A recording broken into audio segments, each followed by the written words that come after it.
இந்த அம்மனை பற்றி உங்களுக்கு தெரியுமா? ஊரில் எங்கு நோக்கினும் திருக்கோவில்களை காணலாம். ஒன்றா இரண்டா எண்ணிலடங்காத ஆலயங்களே இப்பட்டினத்தின் தனி சிறப்பாகும்.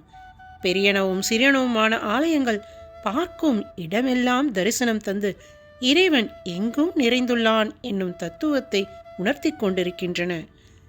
இவ்வாலயங்களின் நடுவில் கோவில் கொண்டு இருப்பவள்தான் அன்னை ஆயிரம் காளி. சோழ நாட்டை வாழ்விக்கும் அன்னையாம் காவிரி வங்கக்கடலோடு கலக்கும் இடத்தில் அமைந்த திருத்தலம்தான் திருமலைராயன் பட்டினம். இப்பட்டினம் அம்மையே என ஆண்டவனால் அழைக்கப்பட்ட சைவமும் தமிழும் தழைத்தோங்கிட செய்திட்ட காரைக்கால் அம்மையார் அவதரித்த காரைக்காலுக்கும் இஸ்லாமியர் ஏத்தும் நாகூருக்கும் நடுவில் உள்ளது. ஆயிரம் காளி, கருணை கடல், அருள் அருவி, அன்பு மலை, கண்கண்ட கடவுள்.